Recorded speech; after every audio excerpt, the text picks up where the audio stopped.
इस मंत्र से करते हैं जो हम मृत्युंजय से करते हैं स्वामी जी। इसमें ये अच्छी बात लिखी हुई है कि त्र्यंबकम यजामहे सुगंधिम पुष्टिवर्धनम धनान मृत्योर्मुक्षीयमामृतम्। तो सुगंधि देने वाला है, पुष्टि देने वाला है, और मृत्यु रोग, मृत्यु माने रोग ऐसे जो मौत देने वाले, हाँ समझिए, मृत्यु कारक रोगों से, मृत्यु देने वाले विकारों से, भोगों से, मृत्यु और मुक्षी अमामृतम समझिए। तो हम तीनों इन्हीं आज कारणों को देखेंगे कि अगर हम यज्ञ करते हैं चर्मेष्टि या सुगंधेष्टि या फिर कफेष्टि से, तो समझिए उसके अंदर एक सुगंध तो आती है, जैसे हम समझिए यज्ञ में डालते हैं सुगंध तो आ जाती है, उससे समझिए पुष्टि कैसे मिलती है, पुष्टि मिलती है, और उससे जो मृत्यु देने वाले जो रोग है उनसे मुक्ति कैसे मिलती है। इसका वैज्ञानिक अर्थ बता रहे हैं भाई। हर एक मंत्र के आधि भौतिक, आधि दैविक, आध्यात्मिक, उसके वैज्ञानिक अर्थ भी है, पारमार्थिक अर्थ हैं और व्यवहारिक। तो समझिए जो वैज्ञानिक है वो हम देख रहे हैं, कुछ एक्सपेरिमेंट से नापा और देखा कि हाँ ऐसा है, इन सामग्रियों में, इन सामग्रियों की धूम्र में इतनी कैपेबिलिटी है जो बैक्टीरिया को, वायरस, फंगस को मारते हैं, जो हमारी बीमारियों का बहुत बड़ा कारण बनते हैं। और जो पुष्टि की बात है समझिए कि नैनो फॉर्म में आके समझिए हमें ऐसी चीजें मिलती हैं जो हमको हेल्दी, हैप्पी और फिट रखती हैं। तो समझिए अगर हम ये देखें कि जो यज्ञ की हमारी थेरेपी है, अगर हम बात करें घी, क्योंकि हर एक सामग्री के साथ साथ समझिए हम घी की आहुति लगाते हैं, तो जो प्योर घी है, जो एक यज्ञ का वाइटल हिस्सा है जिसके साथ पूरी जो यज्ञ किया जाता है, जब हम समझिए इनको यज्ञ में डालते हैं तो घी को यज्ञ में डालने के बाद कुछ समझिए वोलेटाइल कंपोनेंट्स निकलते हैं जिनको हम शॉर्ट चेन फैटी एसिड कहते हैं, SCFE कहा जाता है, जैसे समझिए इसका नाम है ब्यूटारिक एसिड। ये जो फैटी एसिड है समझिए ये हमारे शरीर के लिए अच्छा होता है, तो हमारी सांसों के साथ बहुत ही सूक्ष्म रूप में ये हमारे शरीर में जाता है और जो समझिए जैसे भी पुष्टि जरूरत होती है समझिए वो हमें मिलती है। आप अभी आपने कहा समझिए आप 1 चम्मच घी का सेवन रोज करते हैं और 2 किलो घी का सेवन हवा के तौर पे करते हैं, तो समझिए ये 2 किलो के घटक यही हैं। ये जब हम यज्ञ में देते हैं तो समझिए यज्ञ भगवान इनको कन्वर्ट करके शॉर्ट चेन फैटी एसिड में पहुंचाते हैं और ये जो फैटी एसिड समझिए वो हमारे शरीर में, एक तो औषधीय तत्व जाते हैं हवन सामग्री में, इसमें अलग अलग प्रकार के गुग्गल और नीम है, जावित्री है, इसमें चिरायता है, अलग अलग औषधियाँ, ब्राह्मी है, शंखपुष्पी है, मेधा इष्टि है, मधु इष्टि है, कर्कटेष्टि है, संतति इष्टि है, और ये जो घी देते हैं इसकी ये भी सूक्ष्म होकर अपने तक वापस मिल रहा है, लेकिन इससे कोलेस्ट्रॉल नहीं बढ़ेगा, इससे मोटापा नहीं बढ़ेगा, इससे नहीं बढ़ेगा समझिए। और ये बहुत ही सूक्ष्म की भी और सूक्ष्म अवस्था में, सूक्ष्मतम समझिए ये पीको साइज तक पहुंचता है, नैनो का भी 1000 गुना कम समझिए, इतना अच्छा, छोटा। सबसे जो छोटी इकाई है उसको पहले तो नैनो मेडिसिन का बहुत, अब तो नैनो मेडिसिन से आगे ये पीको मेडिसिन, हाँ पीको पहुंच जाते हैं समझिए। पीको मतलब नैनो का 1000 गुना कम, नैनो का 1000वां हिस्सा, 1000वां कण, 1000वां। और नैनो खुद अपने समझिए माइक्रो का 1000वां हिस्सा है, और माइक्रो खुद अपने आप में मिली का 1000वां हिस्सा है, और मिली एक ग्राम का 1 मिलीग्राम का 1000वां हिस्सा है। इतना सूक्ष्म विज्ञान है ये यज्ञ विज्ञान, इतना सूक्ष्म है, और इन सबको समझिए अपने हम अब उसको मेजर भी कर पाते हैं। अब जो विज्ञान की प्रगति हुई है मेजरमेंट के नाम पे समझिए, जो हमारे उसको हम माप सकते हैं समझिए। कुछ दशक पहले शायद ऐसा करना पॉसिबल नहीं था, पर अब समझिए कर पा रहे हैं, और कुछ और भी कर पाएंगे समझिए। देख पाएंगे कि इनमें कौन कौन सी ऊर्जा की तरंगें हैं समझिए, वो मापना भी थोड़ा सा मुश्किल है, पर ऐसा लग रहा है कि आने वाले कुछ साल में समझिए वो भी नाप पाएंगे कि यज्ञ से कौन कौन सी ऊर्जा की तरंगें निकलती हैं और वो कैसे हमारे शरीर को पदार्थ से परमेश्वर तक भी पहुंच जाएंगे, उसको भी अनुभव कर पाएंगे। बिल्कुल कर पाएंगे। अभी जो विज्ञानी है वो दिव्य ज्ञानी भी हो जाएंगे। हाँ समझिए, ये बात सही समझिए।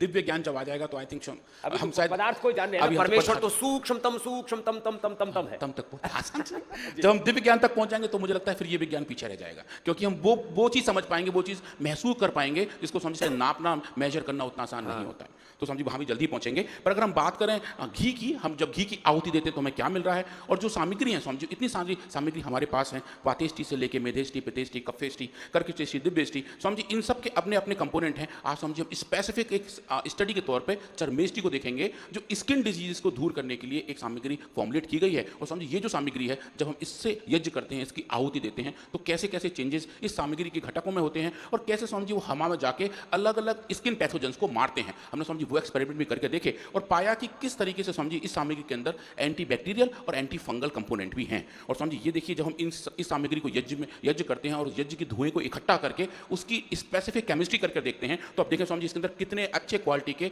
फाइटो कंपाउंड जो नेचर ने उन सामग्री के अंदर पैक किए हैं, वो समझिए छोटे छोटे टुकड़ों में कट के, छोटे छोटे हिस्सों में बनकर बहुत ही सूक्ष्म रूप में आके समझिए आ जाते हैं। और इनको हम GCMS द्वारा, गैस क्रोमेटोग्राफी मास स्पेक्ट्रोस्कोपी द्वारा इनको समझिए नाप सकते हैं। और आप देखें समझिए ये जो कंपाउंड है ये अच्छी मात्रा में है। और समझिए एक अच्छी बात यह है कि हमारे सामग्री के जितने भी डिब्बे हैं उन सबकी पैकिंग पे ये डिफाइंड है कि हर सामग्री के अंदर ये घटक हवा में पाए जाते हैं। हमने समझिए इनको भी अच्छे तरीके बताया हुआ है कि जो यज्ञ का विज्ञान है उसके पीछे की जो डीप केमिकल साइंस है वो समझिए सबको समझ में आए कि ये जो घटक हैं ये सामग्री के साथ हमारे पास पहुंच रहे हैं। हम जो सांस ले रहे हैं, जो हमारी स्किन पे भी जाके समझिए यही घटक पहुंचते हैं। और इनके अगर हम पार्टिकल के साइज नापें तो लगभग समझिए ये 150 नैनोमीटर के आसपास आसपास हैं, मतलब जो पार्टिकल्स आ रहे हैं वो 150 नैनोमीटर हैं, उन पार्टिकल के अंदर ये कंपाउंड प्रेजेंट हैं। तो समझिए एक तरीके समझें कि एक छोटे छोटे छोटे छोटे पार्टिकल्स आ रहे हैं, उनके अंदर जो कंपाउंड है वो समझिए GCM से नाप रहे हैं।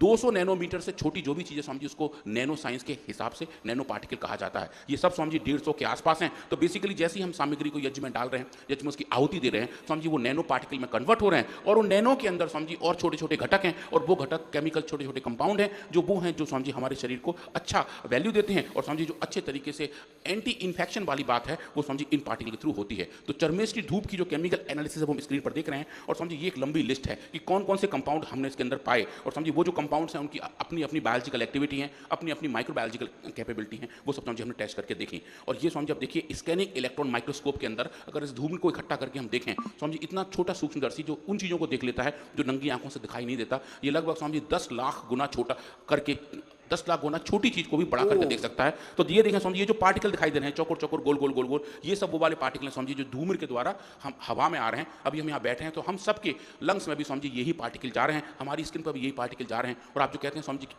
कि 2 किलो घी का सेवन कर रहे हैं तो समझिए वो घी, वो मेडिकेट कंपोनेंट, वो सब समझिए इन्हीं फॉर्म में आके हवा में आता है और हमारे शरीर में जाके जहाँ जहाँ जैसी जैसी पुष्टि की जरूरत हो, जहाँ जहाँ जैसे जैसे थेरेपी की जरूरत हो, वो समझिए इससे अच्छे तरीके से होती रहती है। अरोमा थेरापी और पोषण वाली को क्या बोलेंगे? न्यूट्रिशन थेरेपी समझिए, nano nutrition therapy, nano nutrition therapy वो सब। तो aroma therapy, nano nutrition, pico nutrition therapy. हाँ, पीको न्यूट्रिशन थेरेपी समझिए और उसके साथ साथ नैनो माइक्रोबायोलॉजिकल थेरेपी कि जो इन्फेक्शन है समझिए हम उससे कैसे हो रहे हैं। ये जी की महिमा जिसको तुम कह रहे हो ना घी फूकने के, तो अपना ज्ञान फूक ले, घी नहीं फूक रहे। हाँ समझिए, घी नहीं फूक रहे समझिए। घी तो हमारे पास ऐसे फॉर्म में आ रहा है जो ज़्यादा ग्राह्य है, क्योंकि समझिए जो हम घी खा रहे हैं हमारे शरीर में कितना लग रहा है वो अपने हिसाब से होता है, पर ये जो सूक्ष्म रूप में समझिए ये बहुत गहरा जाता है और जहाँ जरूरत जैसी समझिए उस तरीके से फिट हो जाता है। अब एक छोटा सा समझिए देखेंगे क्विकली कि हमने इसकी मेजरमेंट कैसे किए। हमने समझिए कुछ नए डिवाइसेस बनाए, भूस्वामी यज्ञदेव ने समझिए इस पर बहुत सारा काम किया। उन्होंने ही बहुत सारे ये ऐसे ऐसे यंत्रों का भी कुछ निर्माण किया,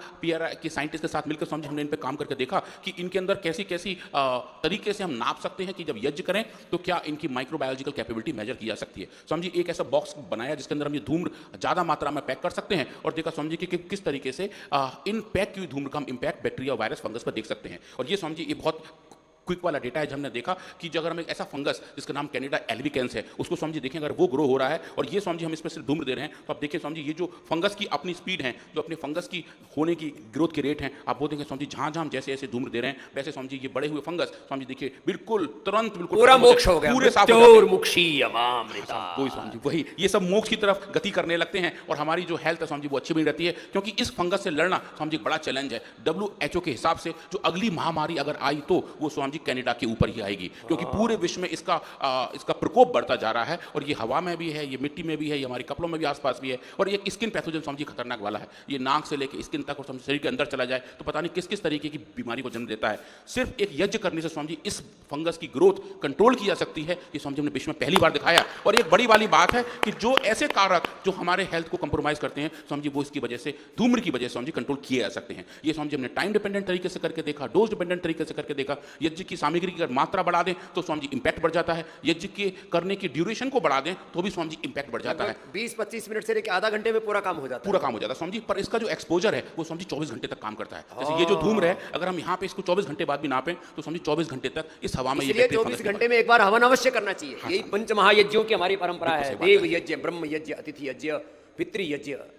क्या और समझिए अगर हम इसी फंगस को इलेक्ट्रॉन माइक्रोस्कोप के नीचे देखें तो देखें समझिए ये ऐसी अपनी कॉलोनी बनाता है। ये मोटे मोटे जो आप देख रहे हैं स्ट्रक्चर, ये रियल का फंगस है जिसको हम 1 लाख गुना 12 लाख गुना बढ़ाकर देख रहे हैं। और जब समझिए इसको हम ट्रीट कर रहे हैं इस चर्मेस्टी की धूम्र से तो देखें समझिए ये तहस नहस होना शुरू हो जाता है। ये जो अपनी एक बड़ी सी बॉल बनाता है छिन्न भिन्न हो जाता है समझिए। सिर्फ यज्ञ की धूम्र में ही इतनी कैपेबिलिटी है, पूरा ध्वस्त हुआ समझिए। मृत्युर्मुक्षीय हो गया। हाँ बिल्कुल, ये मृत्यु देने वाले हैं, रोग बहुत खतरनाक है। और समझिए एक अच्छी बात ये थी कि लोग ये पूछ रहे थे कि इसका कोई हमारे स्किन सेल पे साइड इफेक्ट तो नहीं, क्योंकि समझिए हर टाइप के साइंटिस्ट हमारे पास हैं और कुछ हमारे से बाहर भी वो भी पूछते हैं। तो समझिए हमने देखा कि हम अपने ह्यूमन स्किन सेल्स को इसको मेजर करें तो समझिए बहुत ज़्यादा मात्रा जाने के बावजूद भी हमारे स्किन की सेल्स इसको अच्छे तरीके से एक्सेप्ट करती हैं, अच्छे तरीके से टॉलरेट करती हैं। और समझिए जो हम बताते हैं कि जो नेचुरल मेमोरी है हमारे सेल्स में युगों युगों से योग यजन करते रहे ना हम, इसलिए ये सेल मेमोरी के अंदर है। सेल मेमोरी के अंदर, क्यों समझिए कंपाउंड वही हैं जो नेचर से आ रहे हैं, कंपाउंड वही हैं जो हब्स के अंदर हैं। कुछ भी इसमें आर्टिफिशियल नहीं है ना, कोई आर्टिफिशियल कोई नहीं भी सिंथेटिक चीज नहीं है समझिए, सब नेचुरल है और बहुत सूक्ष्म आजकल। रूप लेकिन आ ये जो घरों में पूजा पाठ के नाम पर धूप बत्ती अगरबत्ती है ना, इनमें सिंथेटिक सारी समझिए चीजें, में बहुत उनसे बचो।